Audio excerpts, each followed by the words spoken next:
结果我妈妈听完以后是哭嘛，然后我也跟着哭，然后我姐姐进来叫我们吃饭也哭，这样就三个人在那边哭。对，然后反正就是写给我妈妈，因为那一年我高中毕业，就因为家人的期待啊，我没有怪他们，因为其实因为社会的体制下就是这样，然后他们希望我考上好的大学，这样就特地把我拉到台北这样，然后补习那一年。我也是在这一年当中学会怎么跳芭蕾，因为大家走路都好快，用脚尖。呀，我就在想，一直在想一个问题，问自己说：一定要走路这么快吗？在赶什么？这样不能放慢脚步，停下来吗？听听自己的心跳声，告诉自己说：我干嘛那么慢？不然我干嘛那么快呢？你就走得那么快，那我们两个怎么办？要穿皮鞋哦。有八股的。对啊，就是觉得，因为我是在乡下部落生活习惯了，然后原本我的分数过了一年，考上了，可以在台北的学校，可是我毅然决然自己告诉自己我要回台东，不知道为什么那个念头，我就自己回去台东大学这样，因为那边是我最熟悉的地方这样，然后没想到因为台东高中。我高中读台东高中，台东大学就在台东高中隔壁，一个斑马线而已。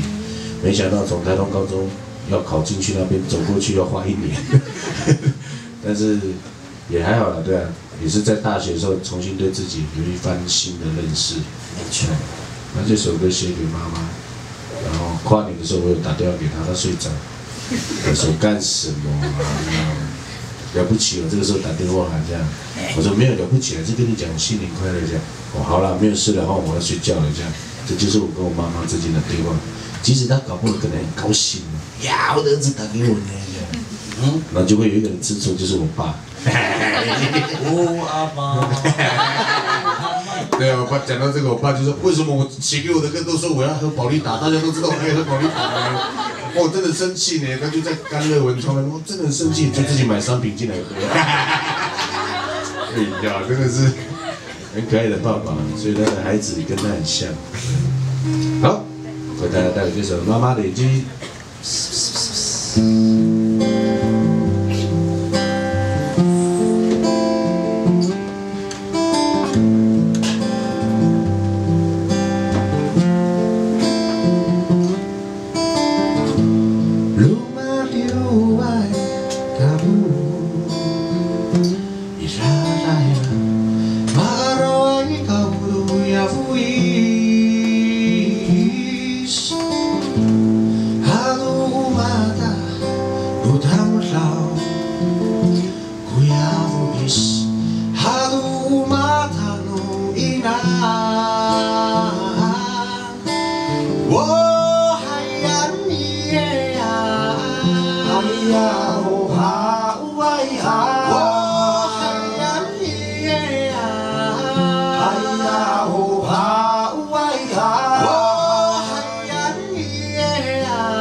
每次来讲这段话的时候，其实都是老梗，但是我还是会忍不住讲。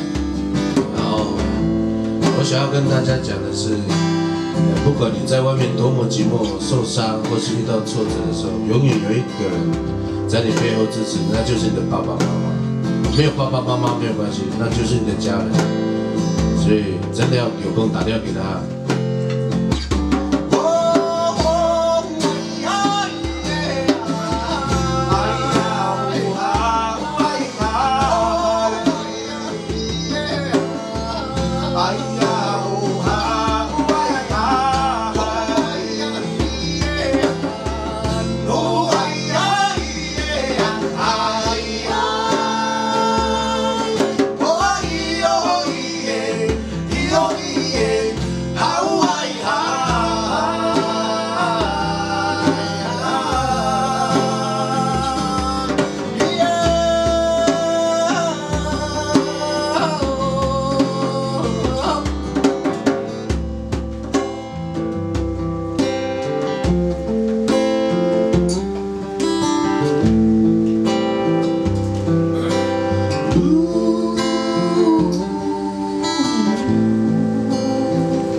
我马达录音了，